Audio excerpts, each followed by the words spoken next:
afternoon, everyone, and welcome to the third and final panel of the day. I think a lot of the heavy lifting has already been done for me, but just maybe to set the scene a little bit before we get started. We've seen that this morning in the first session, we had a very clear overview of some of the opportunities and some of the challenges that come from cross-regulatory, horizontal, cross-sectoral cooperation. And I would say we had a very positive picture put forward with a very compelling case for this type of consistency and cooperation. So we were told, for instance, in the speech of the EDPS, the supervisor, and in the keynotes from Alexandra de Striel and Kate Jones, that we need to have this type of cooperation in order to ensure coherence.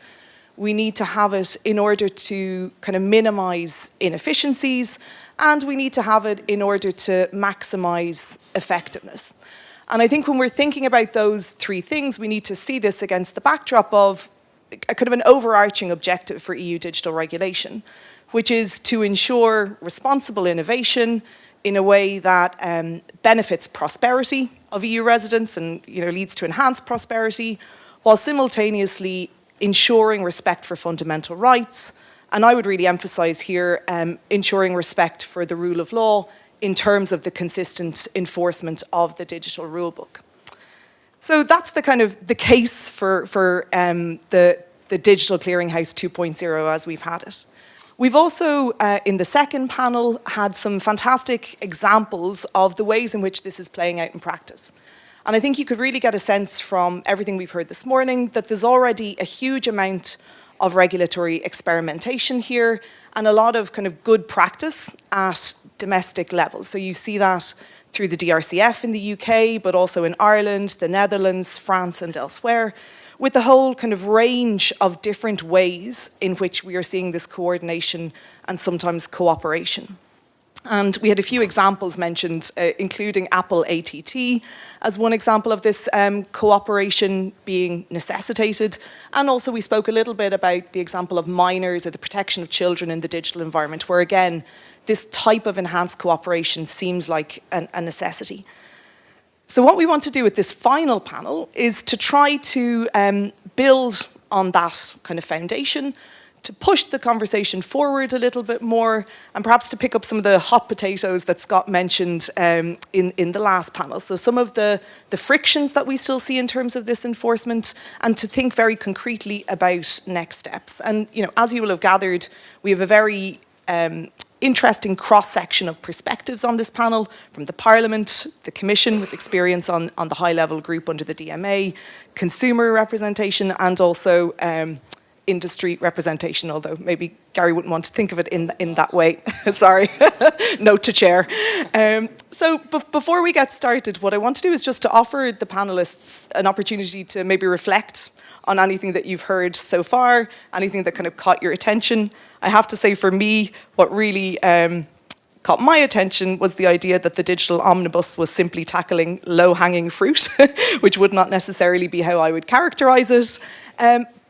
But also, thinking why the digital omnibus isn't picking up this need for enhanced cooperation in terms of governance, if this is such an important area for digital simplification. But I put that on the table as the thing I've been thinking about most since the conversation started. But maybe, Kai, if I start with you and we can work back this way. Yes.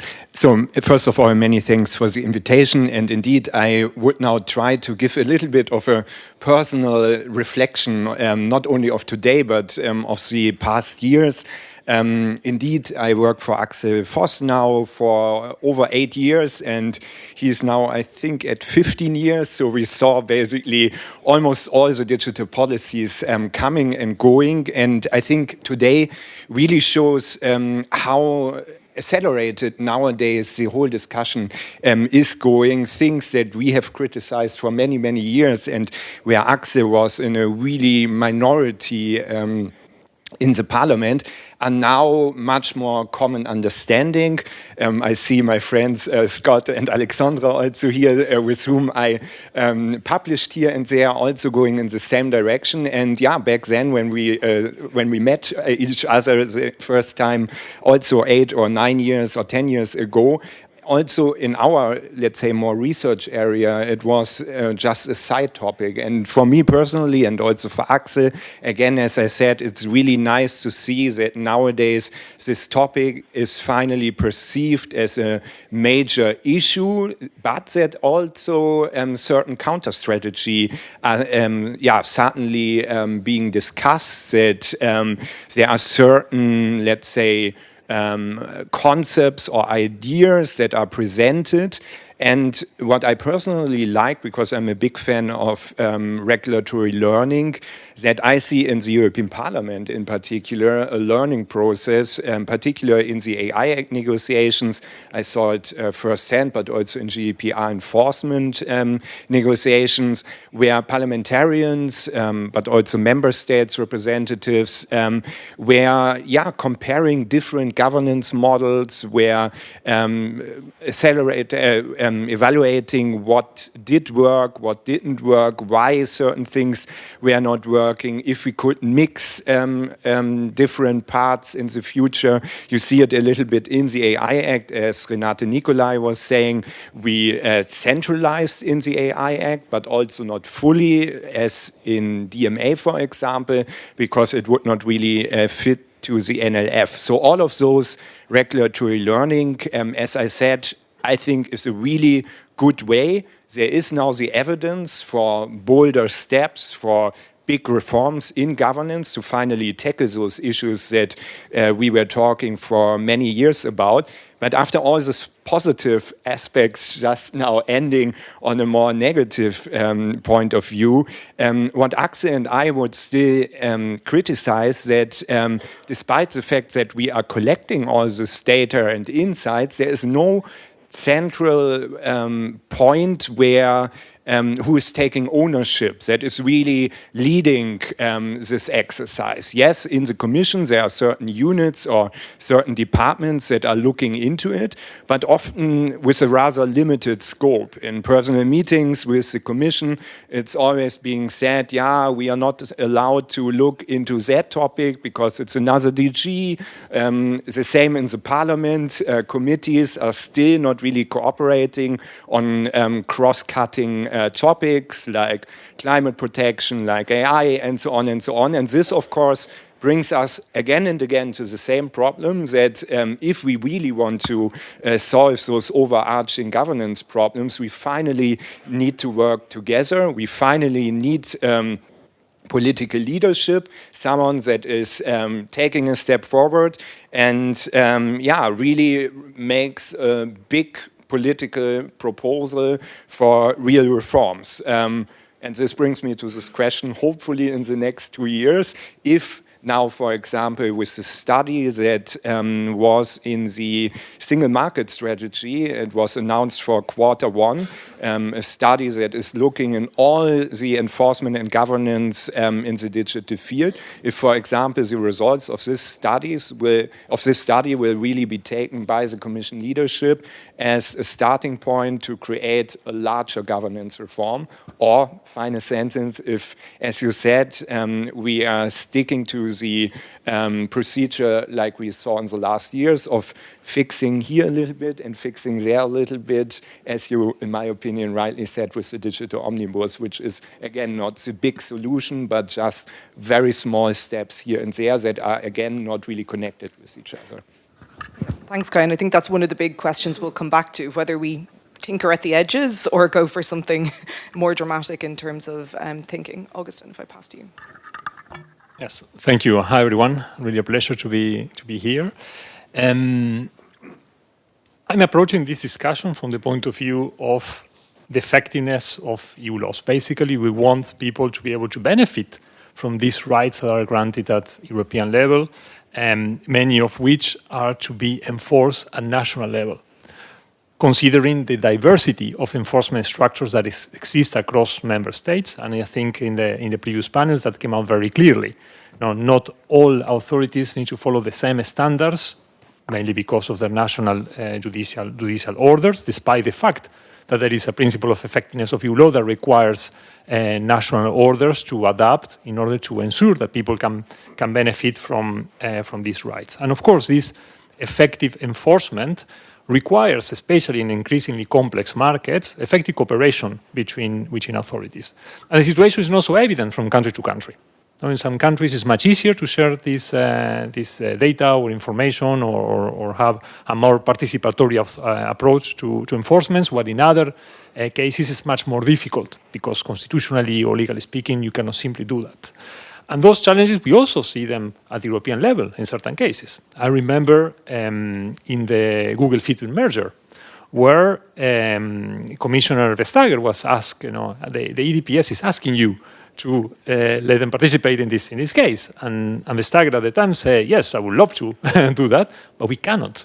Legally speaking, we don't have channels to be able to share data with authorities. So right now, what has happened at the European level, also in many jurisdictions, you can only share relevant data for a case if you get a waiver from a company. And that waiver, you're not always going to get it because it might not be in the interest of the company in itself. So there is a question also of the legal design of the enforcement infrastructures that exist at national and European level, and also the dialogue between the national and the European dimensions. I think Michael will talk about the case of the DMA, but we have been discussing this for many, many years in the field of competition law, as the most obvious example, where they have an exclusive competence, but also in the field, for example, of financial supervision, and we can say something on that later as well, where we see that while there is this diversity across different structures or enforcement models in different sectors, there is also a commonality. And that commonality is facing this complexity that we have in markets, the need to formalize this sort of dialogues between the authorities. And what I really take from the previous discussions is actually there is will from the authorities to have this participatory approach to enforcement. The question is whether I can actually be able to do it, and that will require obviously a certain level of regulatory intervention to facilitate this, so they have a legal basis to be able to do this job. Yes, thank you. And first of all, also a big thanks for inviting me to this panel today, and to be able to share some practical experience in one of the examples of cooperation mechanisms that has been cited many times during the day, which is a DMA high-level group, where I, in my work in DG Competition, actively participate in these meetings on the Commission side. I think the first takeaway from the discussions throughout the day is that there is clearly a broad agreement that there is a need, but also an openness for this cross-regulatory cooperation.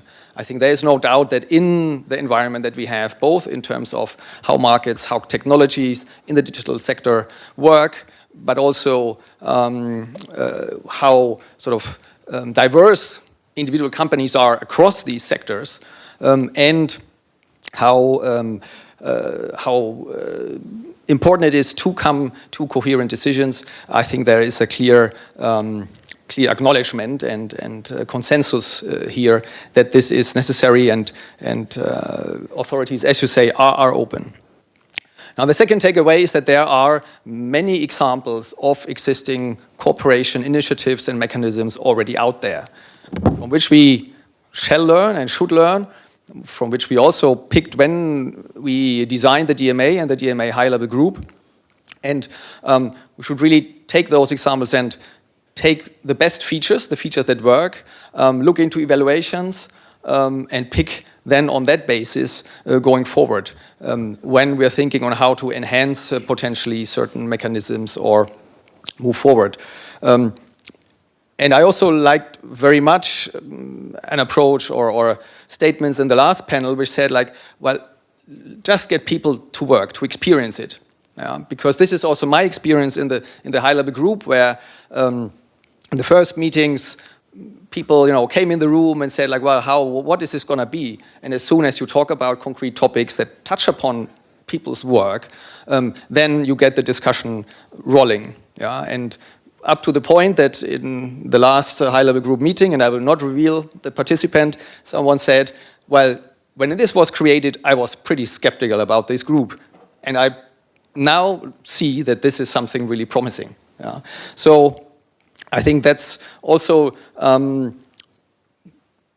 speaking in favor of just putting things in practice and without losing the objective to really have a goal which may be more ambitious and really bring things to a much higher level, but not go over the steps in between and lose the time and opportunities that we already have.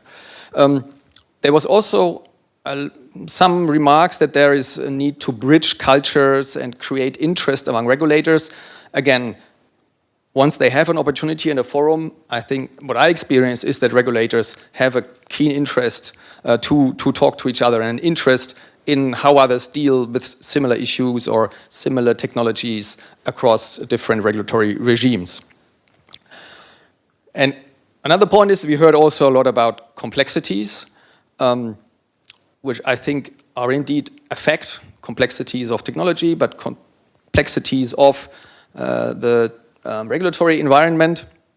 And that's why I also would fully subscribe to calls for keeping an eye on effectiveness on whatever systems and cooperation systems we do. And the point on transparency, which I think goes both ways, the transparency towards, well, between the regulators, that they know, how these procedures are supposed to work, the transparency for the companies, so that, because ultimately it's also about legal certainty and predictability, why we endeavor in these actions, but then also the transparency towards the outside world to avoid the impression that here regulators sit behind closed doors and make deals or funny agreements which are not in the interest and which disregard actually the objectives and the mandate from the legislator that has been put in the different regulatory regimes.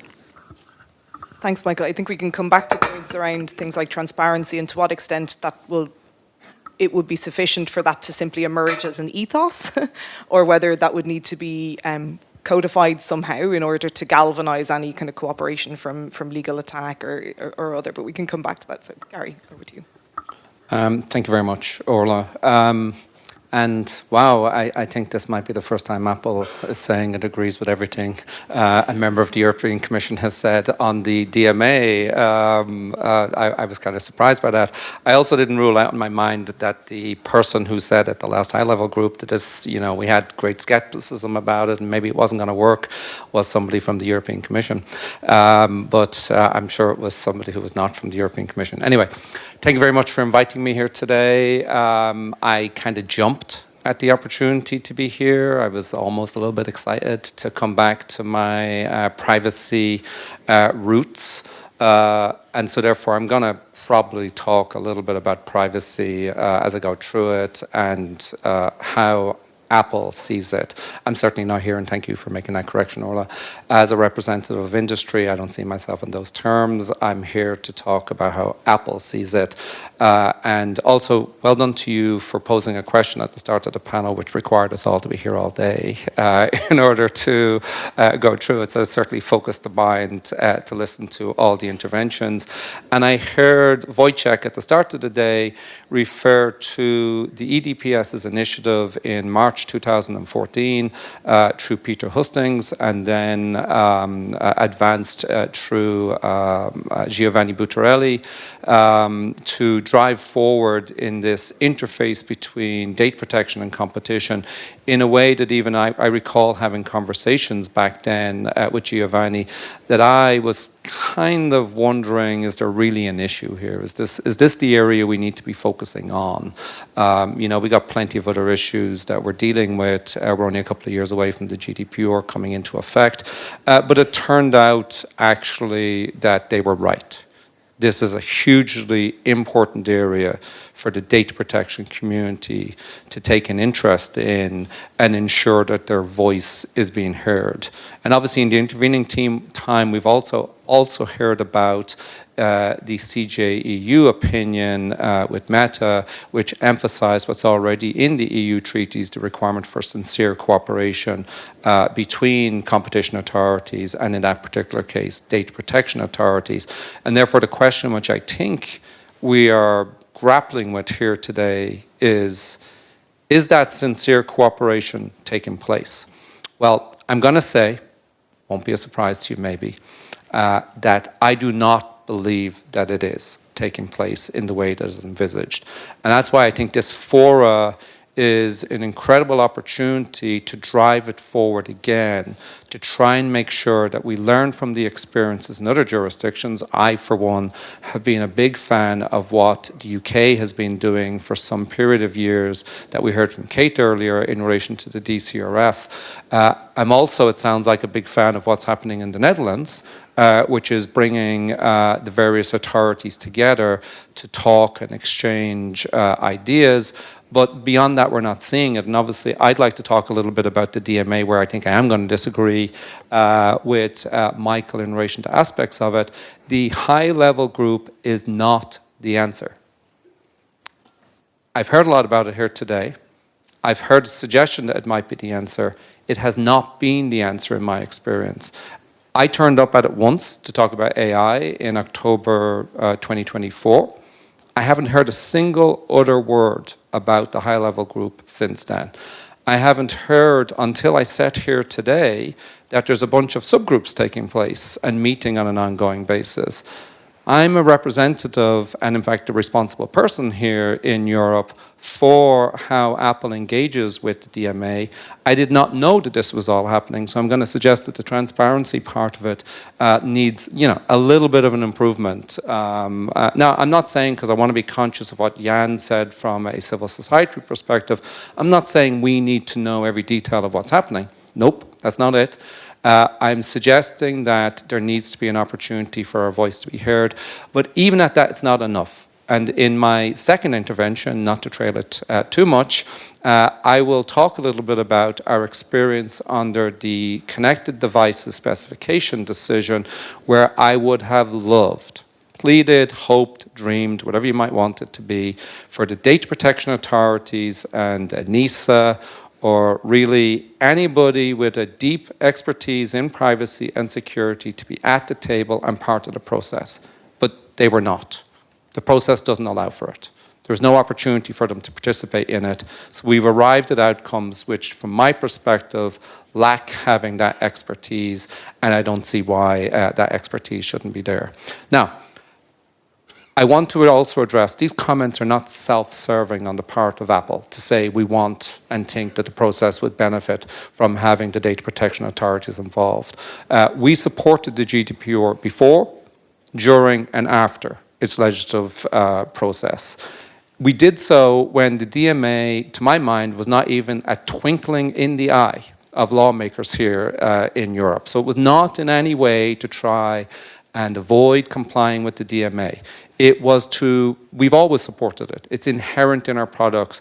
And we think as we are trying to strike that right balance between DMA, and you can carry it forward into competition, ATT has been mentioned also, that balance needs to be struck by having that sincere cooperation take place. So there's three things. Most of which I've heard today, I believe, which I wanted to, and I may come back to them, which I wanted to dwell upon. One is we've heard a lot of talk also about these fabled joint guidelines on the interplay between the DMA and the GDPR. Thank God, I say, that they're coming forward. It's nearly 2 years from the date of enforcement of the DMA. When the guidelines are finally, the draft was produced in December. We again excitedly sent in some comments in relation to them, a lot. We spoke about them, but again, if you break them down, what is it asking? No more than that the data protection authorities and the NISA be involved, have a formal role beyond the high-level group, and maybe, as we found out, the subgroups that are meeting quite regularly, but a formal role. Now, I'll come back as to how that will get done in the later questions, but it's not I don't think it's an unbelievable ask to ask that they be involved in a more sincere way.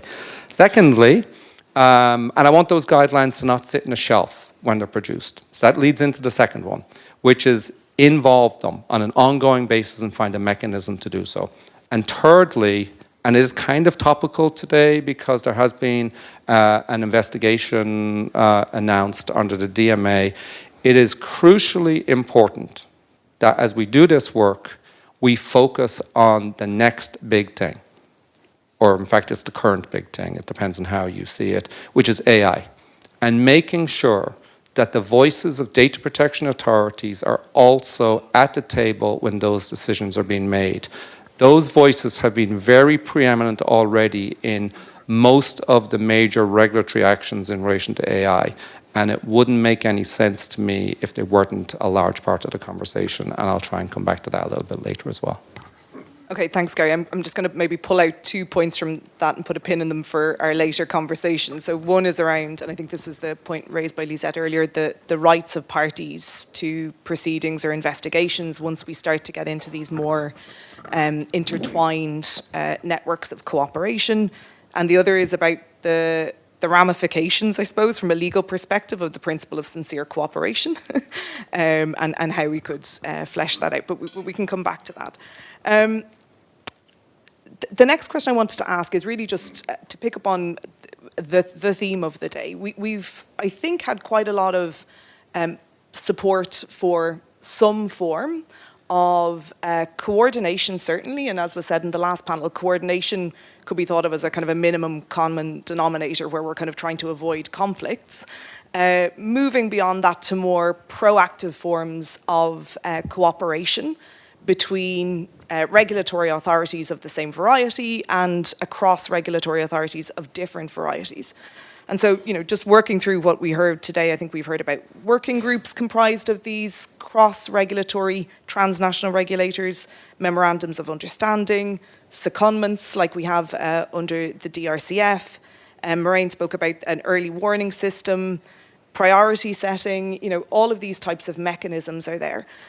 And I'm just wondering, if we put coordination or cooperation on a spectrum, with kind of coordination being the minimum common denominator, and maybe the creation of some sort of European superstructure, as was alluded to this morning by the European Data Protection Supervisor as, maybe an end ambition here or where we may land.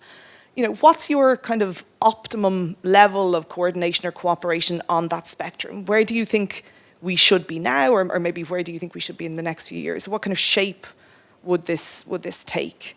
So maybe if I start back again with you, Kai. Yes, of course. I think I personally and also Axel would be very aligned with what you indicated, that we have a kind of short-term solution which could, for example, replicate what we see currently in the Netherlands, in the UK. Also there, we in the Parliament heard a lot of really good feedback from the UK, how ICO, CMA and Ofcom and so on were working, for example, on anonymization in AI, on other questions. The feedback from industry, but also from NGOs, from the regulator itself was really good. And why not using the high-level group or other formats that we have here and maybe extend the scope and so on. This would be a quick fix. So going very much in the direction of the clearinghouse of Scott's research to immediately beef up cooperation, and also going back to what I said already before, solving this problem that nowadays the digital legislative framework is so over-complex. Based on our counting, it's now 82 governance structures, I think, again, that sometimes work with each other, sometimes they don't want to work with each other, they are not allowed to work with each other, or there are other reasons. And with such a fora, you could at least partially solve it.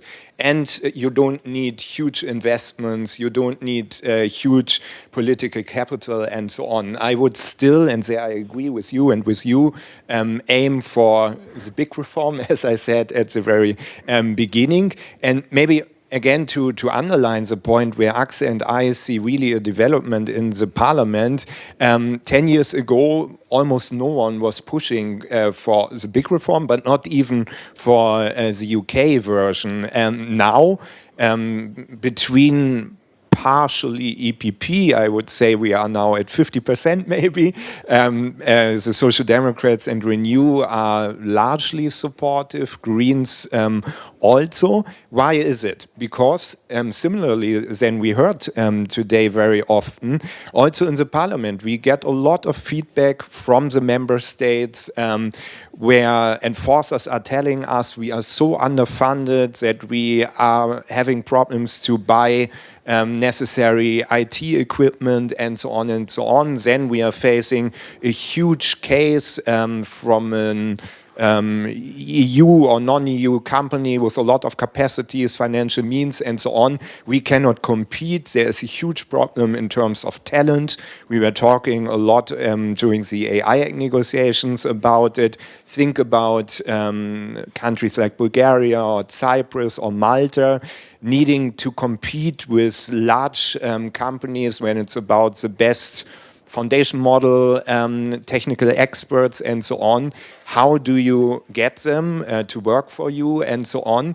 So, yeah, with all those needs, I think even in member states or among member states, and you saw it, there was a non-paper from the Danish, it was not the presidency, but the Danish government before the presidency, where even Denmark, which was often rather against more centralization in governments, was saying, no, we see necessities of more cooperation, of more centralization. We would be willing to give up certain sovereignty. So this is the first point I wanted to make. Hi, could I intervene, if you don't mind? Could you just say a little bit more about what kind of form, we're talking about the big reform, what does that look like? Is that the commission? Is it representatives of the existing bodies? Could you elaborate a little bit more on how you envisage that? Yeah, as I said, so I think the quick fix, and this potentially would have nowadays a majority in the parliament, is to replicate the UK model on an EU level.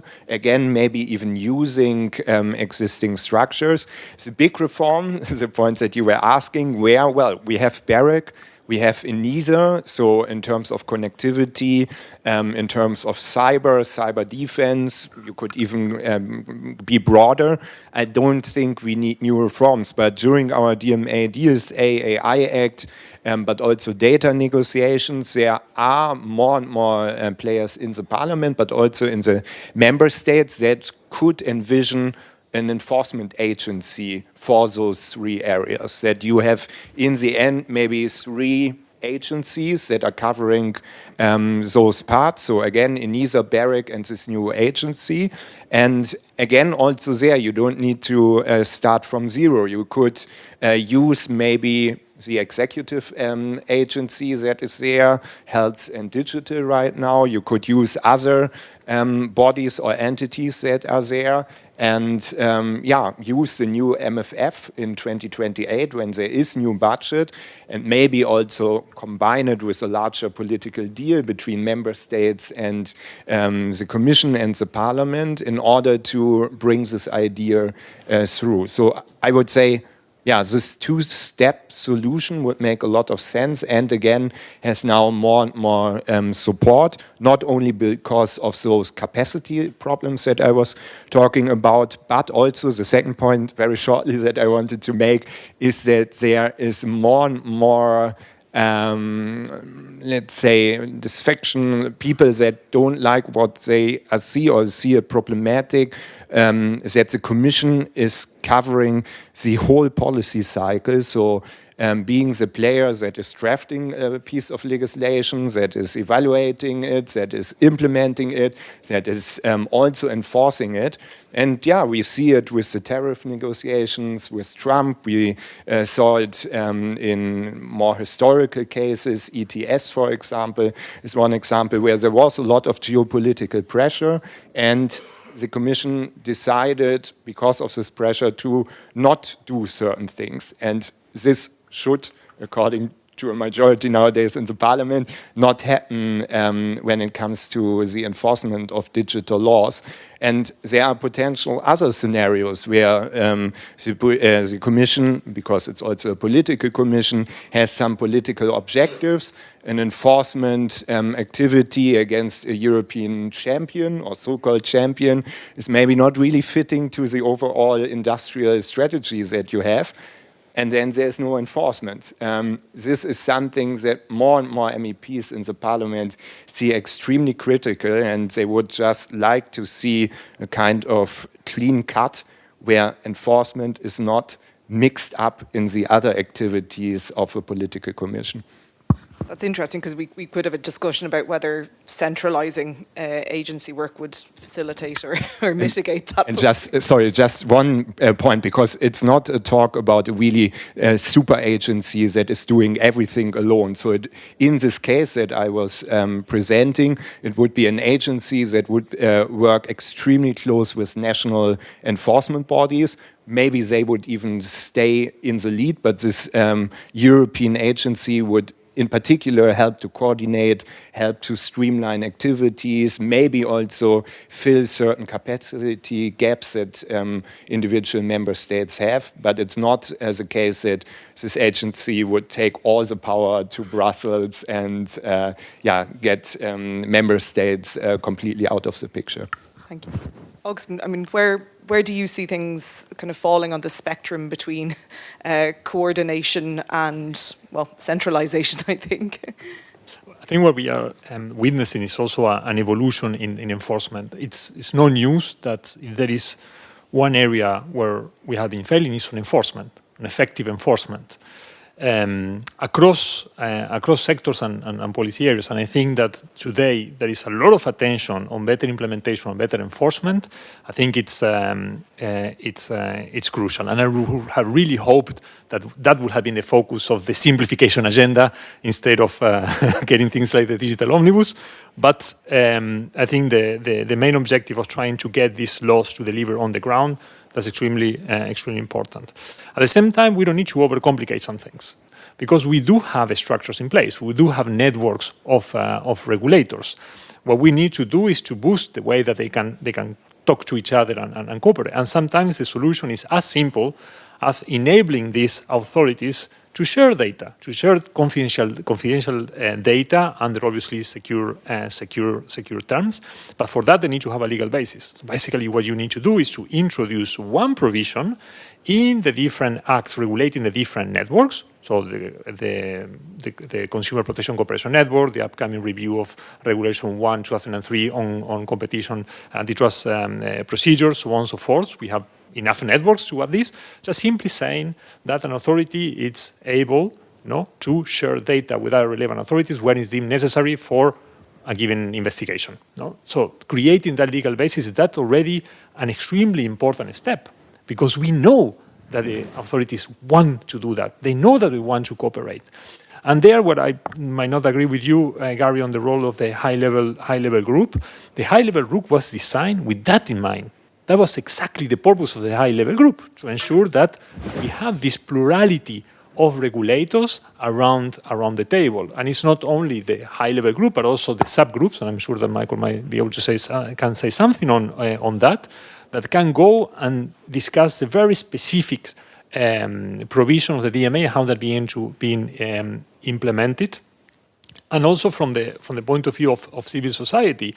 And we have also been contributing with a divergence of views on the implementation of the DMA. So we don't look it only from the point of view of the DMA itself. We also look it from the point of view of data protection law, of cybersecurity, so on and so forth. And I think that is what also makes the DMA extremely rich, because it can benefit from all these different perspectives. That a company might not like the final outcome, that's a different story, but I do believe that all these cases, because of these possibilities to engage with our authorities, help to enrich much more the outcomes.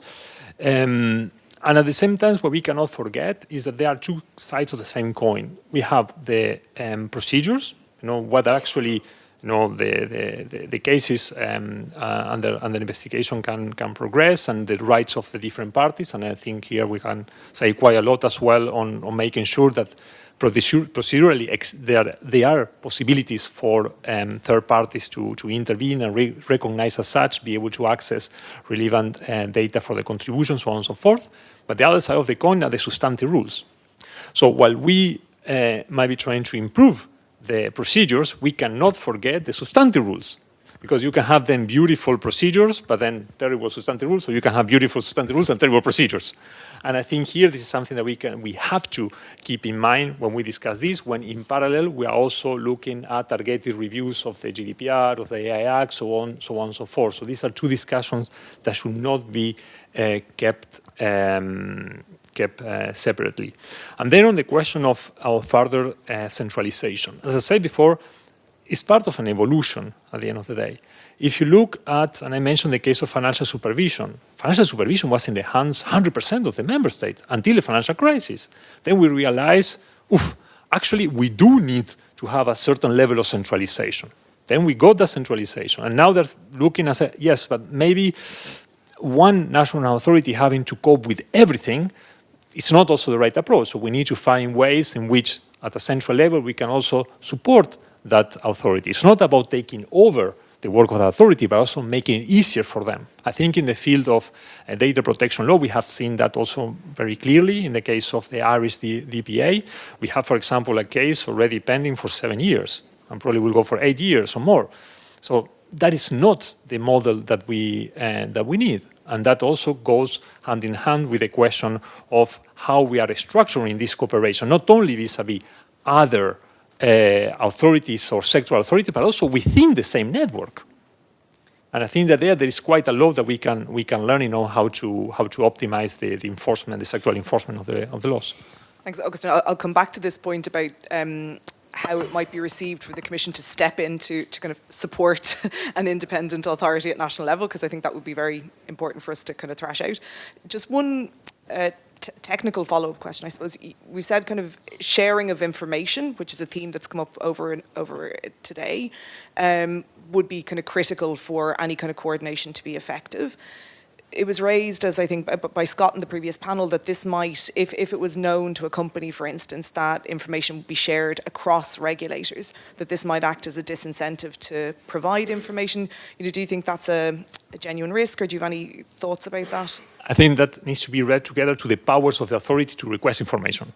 Because, for example, under antitrust law, if an authority asks you for information, they ask you for complete and accurate information. So if you don't want to give information, they actually will be breaching these procedural rules, and you might get into big trouble.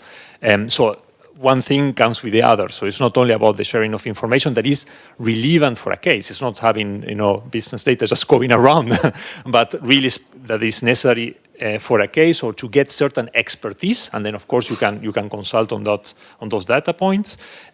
But then on the other side is making sure that the authorities are equipped to be able to gather the information that they need. And it's not only based on how much information a company wants to provide. It's actually the information that you need, and it should be complete and accurate and up to date for the purpose of the investigation. Yeah, so quite a lot of care would need to go into the drafting of any of those provisions.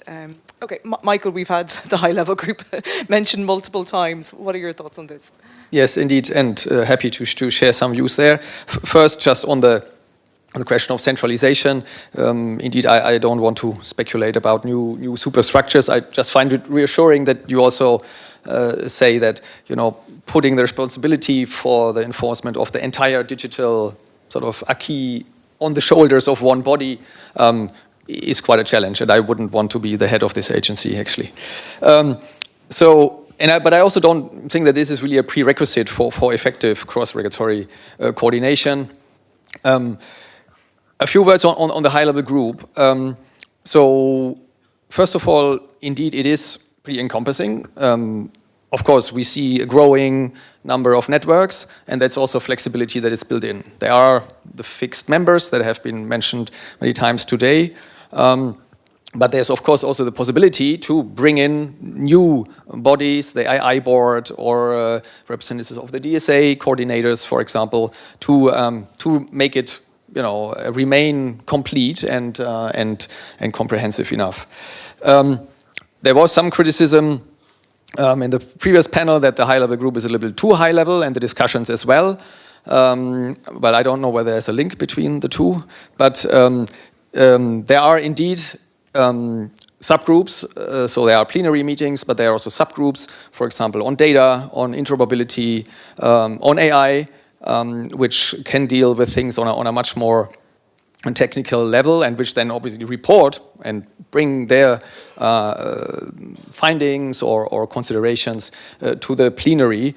And by the way, all the meetings of this high-level group and its subgroups are public in the sense of that minutes and their meeting dates, etc., are made available in the transparency register of the Commission on this type of groups. So I think they can be found relatively easily.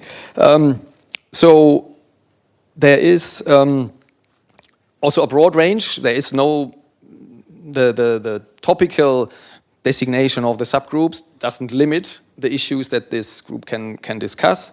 And that can be technical trends like AI, but also more targeted information exchanges and discussions about concrete DMA non-compliance cases, which also happens, and I will refer to one in a moment. And also in terms of output, there are, of course, various means. You know, we had a joint statement on AI, which identifies some cross-cutting issues that regulators commit to have an eye on and keep on coordinating and discussing.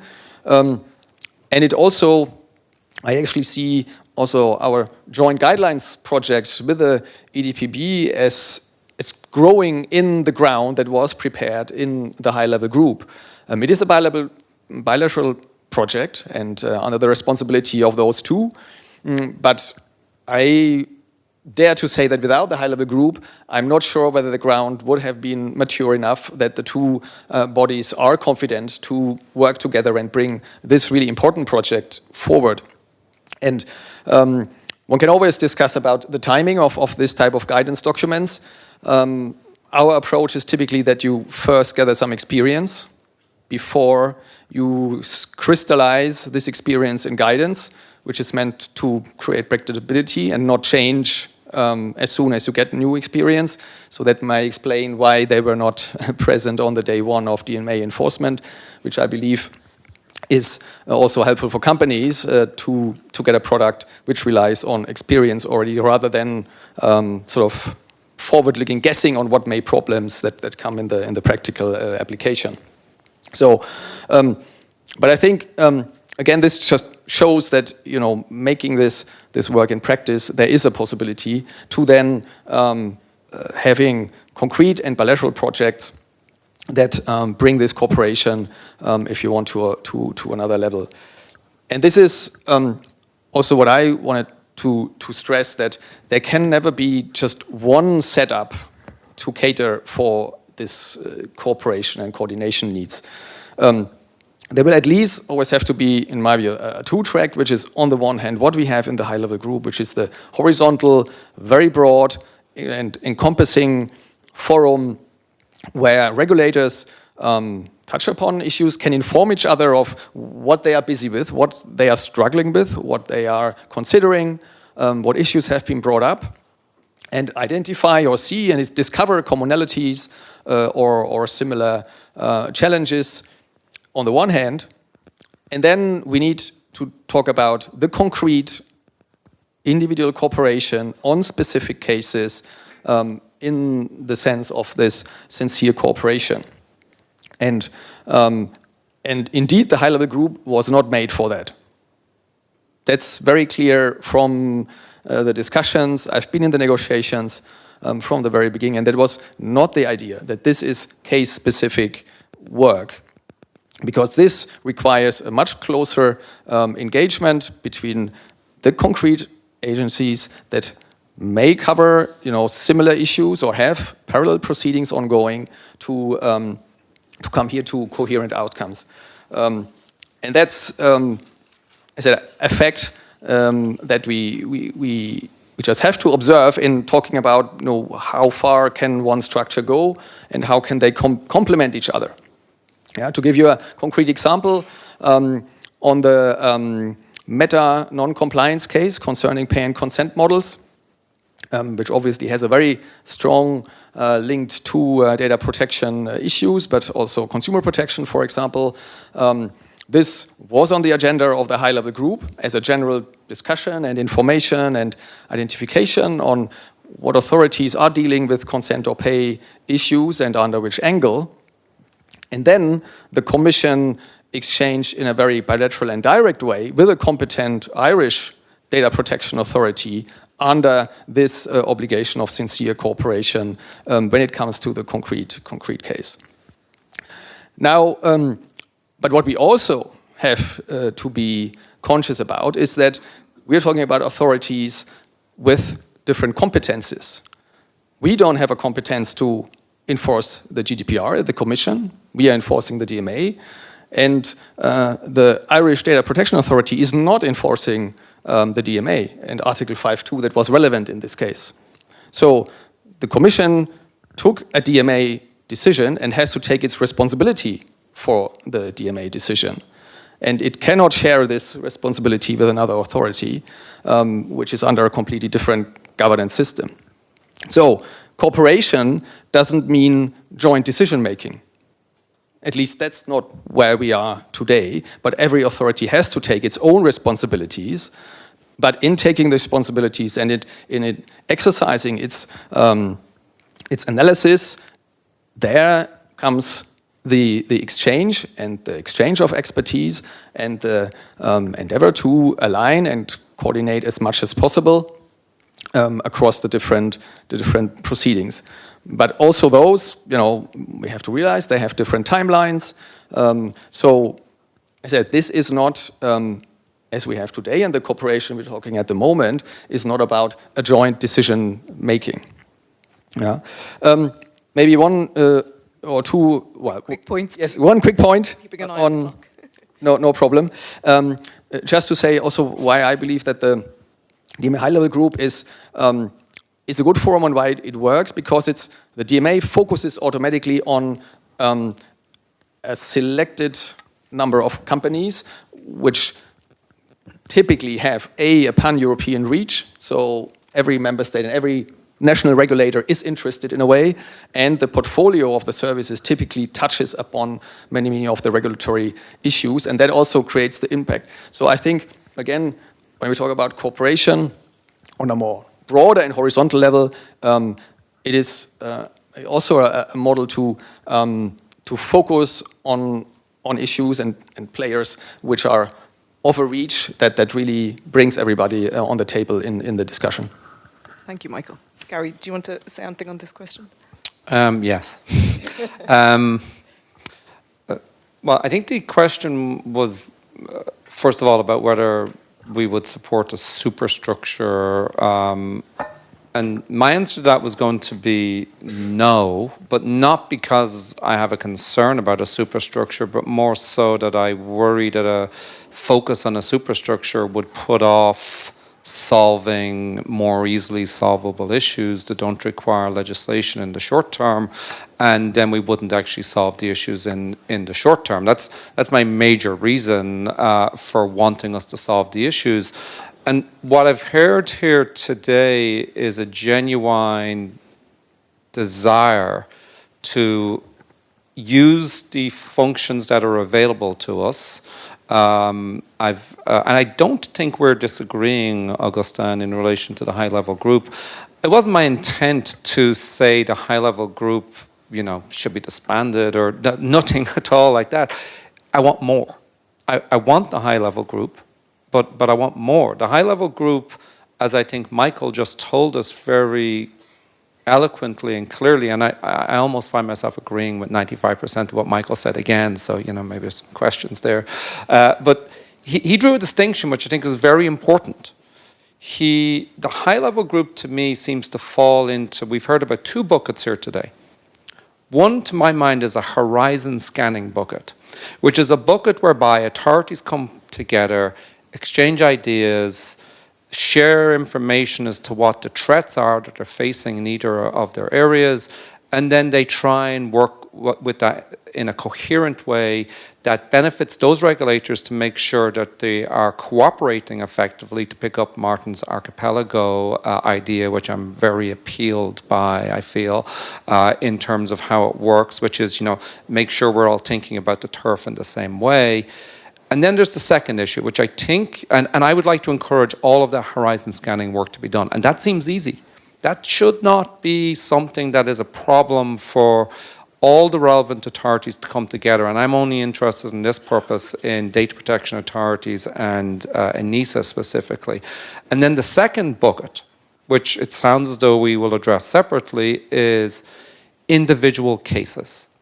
And I think Michael is pointing out a legal challenge that exists in relation to sharing information in the context of actual active cases. Also, you're pointing out a reality too as to who the decision maker is.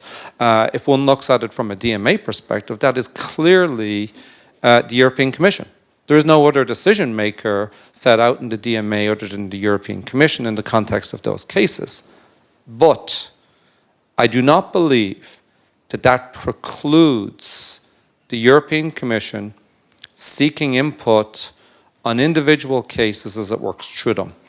And so the experience which I've had, which I want to just briefly discuss, is the specification decision process in connected devices that we worked through in the second half of 2024 and the start of 2025, which led to much sleep deprivation on my part, because it's conducted over an extremely short period of time, which I don't think in hindsight was fair to either the members of the European Commission case teams or the companies that are part of it. It's just, it just doesn't work that well from a timing perspective. And what we found during that is we ended up with unusual outcomes, I would suggest, and outcomes which I feel that if we had the benefit of so I would feel this as the company that was involved in it and also as a company with a long track record in GDPR, that ending up with an outcome on iOS notifications whereby we needed to decrypt them and hand them over to the connected devices third parties in a decrypted form when we offered alternative solutions. I still don't understand that. I don't understand why we had to do that. There was a different way to do it. We suggested them. So therefore, I feel that if we had data protection authorities and security authorities in the room, we'd end up with a different outcome. I feel that. I also feel we would have ended up with a different outcome in relation to Wi-Fi history sharing, which is shared between your watch and your phone today, end-to-end encrypted between the two so that your watch can easily join. We were asked to open that up to third parties. Makes sense. The third-party watch should be able to join. It's a straightforward thing. But it shouldn't have required us being asked to hand over your full history of Wi-Fi network sharing. And again, we offered some alternatives which weren't suggested. So again, I feel, and I could be wrong, that the outcome would have been different. But I would feel, I think, it's not our decision. We're not saying we're the judge and jury for it. But I would feel that the process would have greater legitimacy if the European Commission had a formal way of seeking input from the relevant data protection authorities within the timeline. Nor should we fear that this is somehow going to delay the decision-making process. I feel as though the data protection authorities have become very agile at how they provide input to processes. And it is certainly not an attempt on my part to slow down the decision-making process. It's an attempt to add legitimacy to it. And I do have one final point. Look, we're seeing practice in other countries, not just across different regulatory spaces. So as I look at Japan now, and also the UK, which has a very similar DMA-like law, what we see is a different outcome. We see outcomes that very explicitly allow for privacy and security to be determined as part of the decision-making. We see the ICO formally integrated into the UK process. In Japan, we see contacts with the relevant privacy regulators in terms of the outcome. If it's possible in those places, it would seem to me as though it should be possible here, when in fact what I'm hearing is a very positive sense of wanting to do it. So therefore, I'm saying, can we just do it now, please? Can we get and do it? Thanks, Gary. So I think we have time for one more question for me, but it's now going to be a rapid fire buzzer kind of round where you get to give your one kind of big beef. But we've been talking fairly positively. I think we've reached a point where there's near consensus on the panel that some form of enhanced cooperation would be useful, effective, and probably feasible within the existing kind of legal framework and legal structure.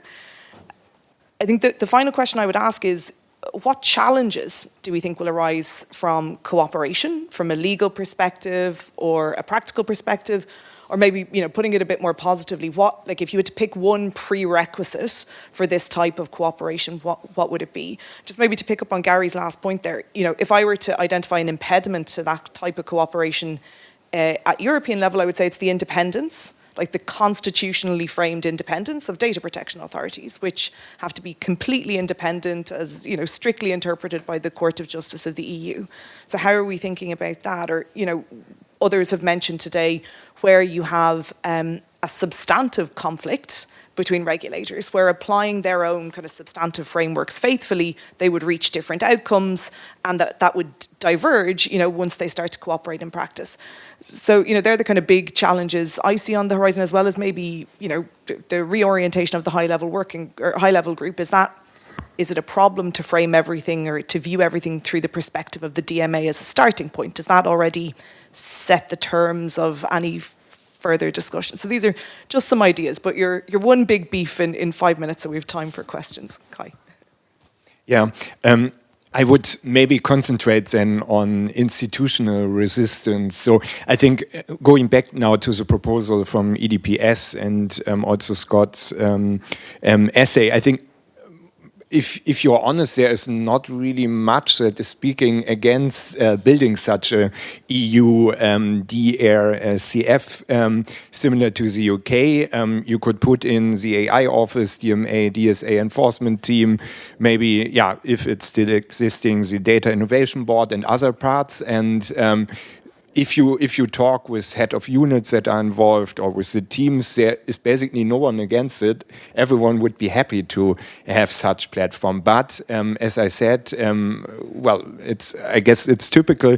There is always institutional reluctance to make those big changes, because going maybe to one field where I see it quite often, there's a similar discussion about building, for example, a digital committee or something similar. And of course, those changes mean that other committee chairs, other coordinators and so on are losing power, are losing maybe a little bit of time in the spotlight when it's about big cases and so on. And even, I'm not talking now about the big shiny agencies that could come in the future, even in those coordination fora that should be easily to build up, those things could happen and could mean that certain players are saying, indeed, I don't want to share informational knowledge. I don't want to indicate to my colleagues that there are certain things that might be interesting, and so on and so on. So I would say, this is the biggest obstacle. And going back to my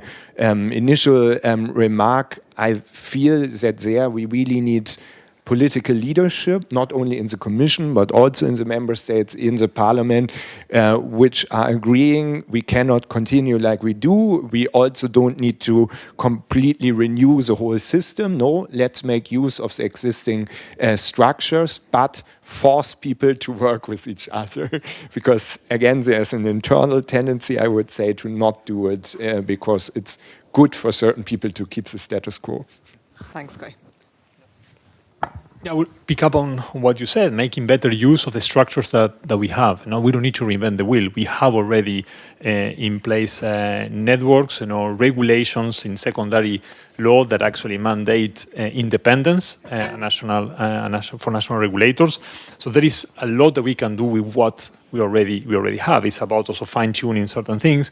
What I will be extremely useful from a civil society perspective is also to map across these different networks, what are the requirements of independence, obviously, but also issues around party rights. How we can ensure that civil society or third parties can actively contribute to this, to the different cases, and then obviously see how the different networks can talk to each other in a way that is meaningful for their enforcement work. So it's not only for the sake of talking or sharing priorities. Anyone can do that. You don't need to have a network for that. But if we have institutionalized networks of regulators, let's make a better use of them by creating these regulatory dialogues. So you need a regulatory intervention to enable this to happen. And then a very final note from my side is that thanks to the clearinghouse and to the work of the EDPS, we are having this conversation. I remember the first discussions around it was looking at competition law, data protection law, and consumer protection. Now we start talking about also media law, we're talking about the DMA, so on and so forth. So we see that there is an increased need to have this type of conversations as also at the European level. And it's a dialogue that is horizontal between different regulators and national and at the EU level, but also vertical between the national and the member states and the European Union. Yeah, thanks, Agustín. I think Bruno Lasserre this morning said that mapping was on his to-do list, so I guess watch that space. Michael. Yeah, I'd nevertheless like to quickly reply to Gary just with the verse that, I mean, this is not the forum to rediscuss the merits of the specification decisions that the Commission took on interoperability. But I nevertheless would like to counter the impression that the Commission, in a complete ignorance and disregard of data protection requirements, imposed outrageous obligations on Apple when it comes to the interoperability of smartwatches with iPhones, which was also meant to sort of open and bring those at a similar level as for iWatches. So I think that is really painting a very picture which is just far from reality. There were long discussions, and there's also expertise, obviously, on the GDPR within the Commission. And one point we also make across DMA enforcement and enforcement situations is that it is also not gatekeepers that have a monopoly on interpreting the GDPR and how then these obligations have to be complied with, and third parties then also have to take their responsibilities like everybody else, and we can trust also these third parties. But just on the way forward, or the main features is certainly we on the practicalities. Yeah, I mean, I think we can do a lot to empower the high-level group much more in fostering the more practical, the more direct contacts between the regulators with very simple measures. We have to look at the question of this confidential information. The more information you can exchange, the deeper is the dialogue between the regulators, that's obvious on cases. And I see, but Gary maybe will still talk about it, where there is a chilling effect in if any information that we can request can be made potentially available to a very, very broad range of regulators.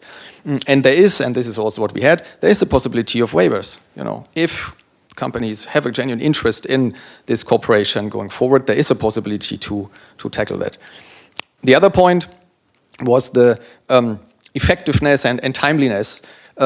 I can reassure you, our teams suffered equally under the time constraints, as you know very well.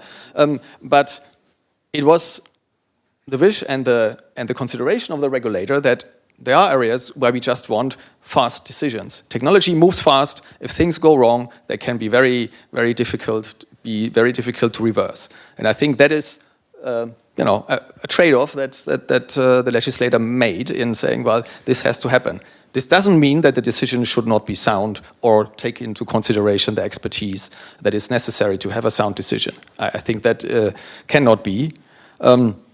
But for any mechanisms that we talk about, we have to keep an eye on the area we're talking about and precisely the need to come with decisions in a reasonable time frame.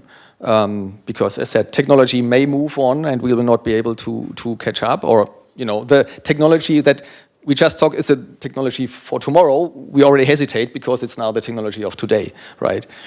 So we really have to be careful that a too complex and encompassing system doesn't risk to block itself, either between the regulators or because of the procedural stumbling blocks. Thanks. Okay, Gary, last. I guess the streak at the end of me agreeing with most of what Michael was saying. Look, we have a different perspective on the specification decision. I'm not going to debate it. I didn't in any way wish to come across as impugning the Commission's interpretation of the legal obligations that it was applying, nor of any of the staff members who were also sleep deprived during the period. And I would certainly never do that on this issue. However, I do still feel as though I have the right to say that it's a great example of where if you integrated the actual experts into the field, and actually I didn't see anybody from DG Justice as part of the formal process, so I didn't see the Data Protection Unit part of it. And that's just even an example of intra-commission working together. And look, the reality of everything I've heard today is that, you know, coordination is hard. It's hard within organizations. It's hard within companies. It's hard within actual regulatory bodies. You have to work at it. You have to create the mechanisms whereby people do not feel by sharing information that it will actually somehow they'll lose responsibility for it. And, you know, somebody else will start doing their job. And I think, you know, we haven't really spoken about that here today. Is that the issue? Is it how do we create an environment which fosters the trust? And I, as a company, certainly, you know, I would have preferred to have granted a waiver during that process to allow other people to be involved, but that's not probably a durable long-term one. I think we need to solve it in the long term so that we all get a better outcome. And look, I'm going to bring my own perspectives to this. Everybody else needs to bring theirs too.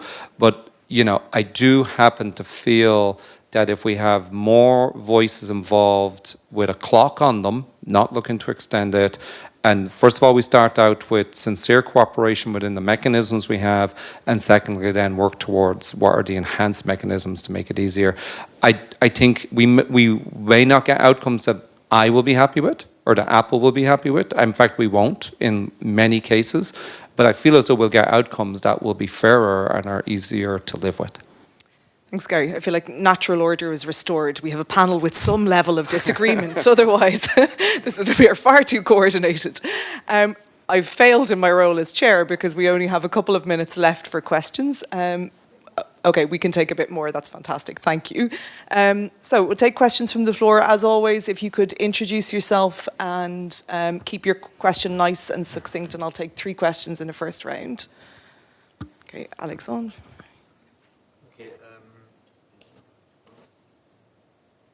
Okay, thank you very much. Now, I wanted to come back, Michael, in specifically, but maybe others have a view on this use of guideline or not. And in this case, it could be joint guidelines.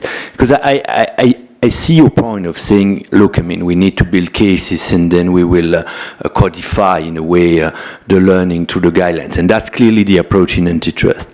But my impression is that in regulation, that's often not how it works, you know. In regulation, often, because you have to give a trajectory and more legal predictability, because regulation go further than antitrust, and you know, often you learn in antitrust, as Lasserre said before, you learn through case, but I'm not sure that it's always the case in regulation. So I personally would have preferred that we have more regulation or specification decision to give a more legal predictability to firm on both sides, the small and the big, and more coherence. And if you look at regulation practices, that's often what happened, you know. In digital, the Japanese, for instance, that was mentioned here, have produced their guidelines, but also, for instance, I remember on net neutrality, very, very, very early on, we had some guidelines and so on. So why you think for a regulatory instrument like the DMA is, because I'm convinced, like I think most of the people here, that it's a regulatory instrument, not an antitrust instrument, not having guidelines would have been having guidelines would have been a bad solution. I know there is pros and cons, but my impression is that in regulation, there is more pro than cons of having early guidelines, and then you can adapt, of course. That's what we have seen in consumer protection, that those guidelines are adapted often. So, I mean, the decision on the pro and guidelines would be nice. But before we respond, I'm going to take a couple of more questions if there are any more. Any more questions from the floor? Oh, yeah, sorry. Sorry, I've got one over here. Hello, Emeric Ponvian from CNIL, the French Data Protection Authority, and I'm as well a coordinator of the cross-regulatory cooperation subgroup within the EDPB. My question was on the super agency you mentioned. If I understand well, if we want to merge or to put together various functions like data protection, DSA, DMA, and maybe other topics, while safeguarding the independence of data protection regulation, then it means that we need an independent regulator for the other lines of regulations like DSA, DMA, etc. Is that really the proposal you have in mind for those who have commented on this solution? Because from a policy point of view, indeed, the solution would have the interest of subtracting enforcement to political and geopolitical challenges we are currently facing, and can be wise. But there are other drawbacks. One of them is stability of regulation and the changing the rules of the games like 2 or 3 years after. It's a bit strange. So how do you react to this? And I've got a third and final question from somebody online from the Swedish Authority for Privacy Protection, and it was directed for you, Gary, but I think could be open to all, which is, what's your perspective on the regulatory balance between the different legislative instruments that we now have at EU level, so GDPR, AI Act, DMA, DSA? Is there any, I guess the question is, should we balance these or prioritise? Is there any natural hierarchy in there? As an academic, I'm fascinated by the recent Russ Media judgment, but we could probably have a whole day discussing that. But it'd be great to hear the thoughts of the panel on that. So maybe, Kai, if we start with you and work back for kind of final comments. Yeah, maybe just very shortly on the guidelines question, and then I would focus on the agency. On the guidelines, we see it a little bit on AI, where EPP, but also others, we are putting in this Article 96 together with the Council, where we ask for more and more guidelines in order to clarify also a lot of things that we didn't manage to put in the law in time because of the time pressure. I still think it's a good thing, but maybe we see it only really positive, and especially companies can use them in a positive way in maybe 2, 3 or 4 years of time, because what is happening right now is that guidelines are being shooted out too fast. Often they are not really clarifying, but reaching the opposite. So Article 5, the prohibitions, is 1.5 pages in the law, and there are 150 pages in the guidelines, and after reading those, it's not clear at all what is really prohibited and so on. So you are right, it's being used more and more in regulation in combination with laws, in particular to also push highly politicized points out of the trilogue at a later stage, where it's not so disputed anymore, to give it to a more neutral player like the Commission compared to the Parliament and the Council. But yes, indeed, I would say, especially rightly after the adoption of the law, I would see right now more negative sides when it comes to guidelines than positive sides.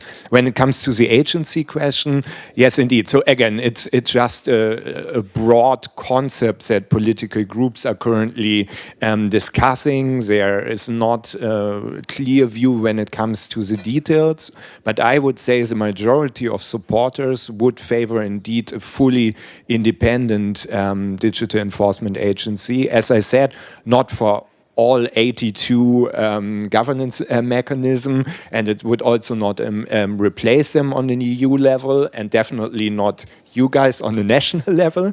But yeah, probably it would go in a direction of the FTC or of national data protection authorities having full independence, as you said, in particular to overcome those geopolitical challenges, but also the challenge that I described with a political commission that is trying to reach political objectives, and therefore those political objectives maybe have an impact on certain enforcement decisions or non-decisions, and this many political groups would like to avoid. Agustín, is there anything you'd like to add? Very, very briefly on your question, Alex, on guidelines. For me, it's guidelines for what? What do we need these guidelines for? If it's to facilitate compliance, to explain provisions of the law which a company will actually use to design their products, to say they are compliant, okay, why not? But I'll just give you one example. In the field of consumer law, we have a lot of guidelines, codifying all the case law.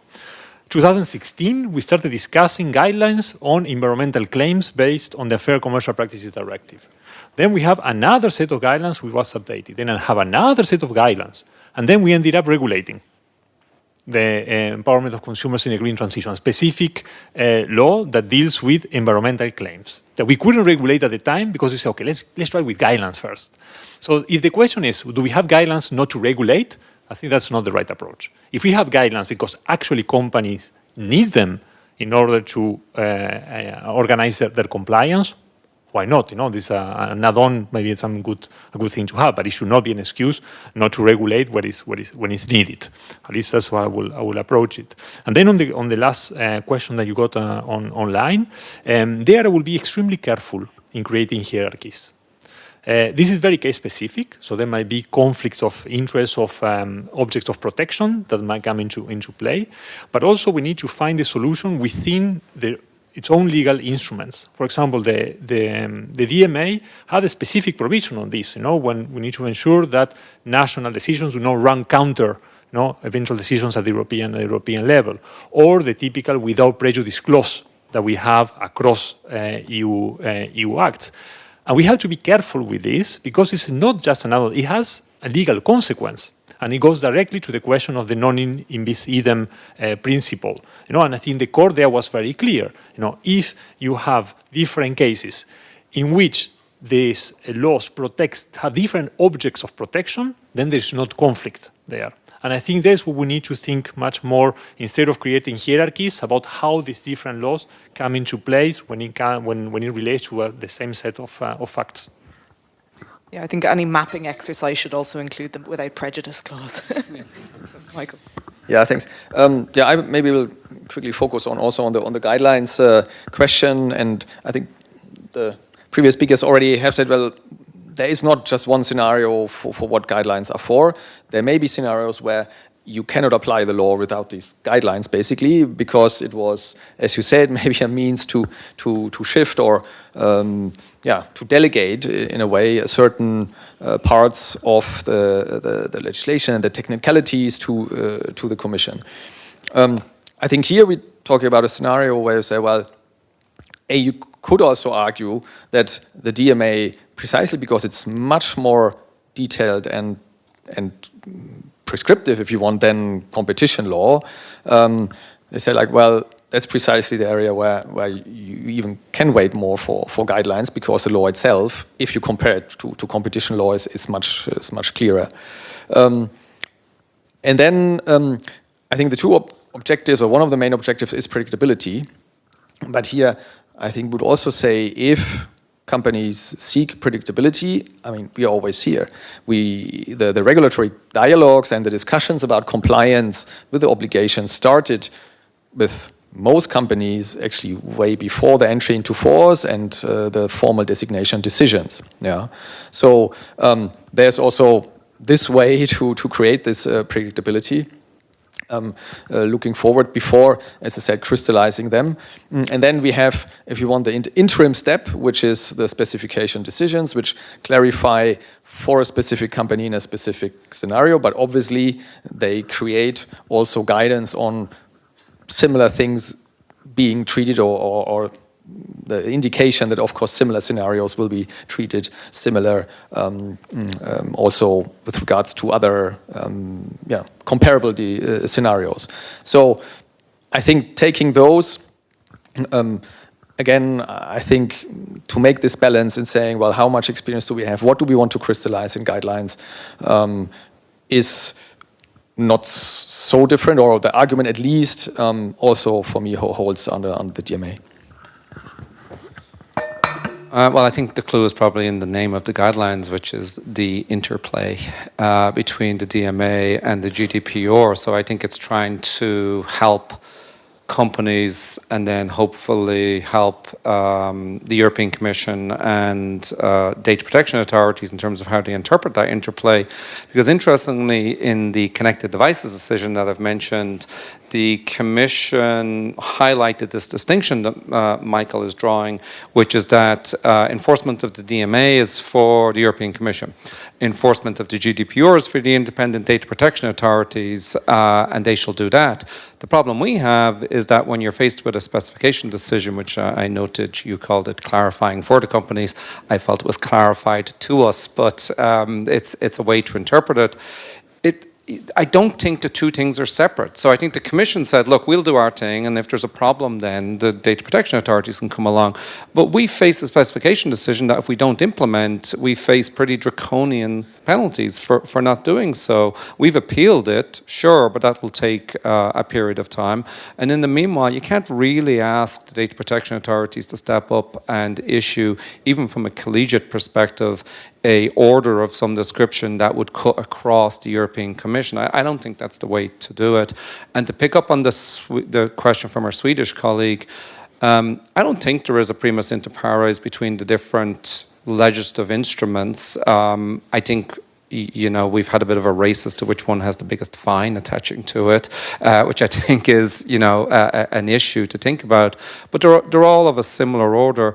And maybe just to finish, because I have the floor on the AI front, obviously there was an investigation announced today, and I think, as I mentioned, the data protection authorities were the first ones to step into the space through the Garante in, I don't know, is it 2023 almost at this point, where they took an action. And I would hope that as the competition authorities, we've had some other activities in Italy more recently, and the European Commission steps in to look at that interplay between AI, DMA, competition, that it also makes sure that the expertise of the privacy authorities who have been active in this space for a number of years is brought in. We hopefully shall not make the mistakes that have been made, not talking about the European Commission here, made before, whereby individual agencies will move ahead. I think we can work together and try and work on this. And I did note as the final point that the DCRF in the UK, I heard very clearly from Kate Jones in the earlier session, because I was listening, that their priority right now is agentic AI. They've brought together all the relevant regulators and they're working on it together. Thank you. Great. Well, thank you, Gary. That's a fairly positive note to end on. I think we've managed to progress the discussion with some points of disagreement, but lots of points of cohesion. Thanks to everybody for staying with us for 10 minutes of extra kind of bonus content. We appreciate that. And thanks to the speakers for being so open and game and engaging with these questions.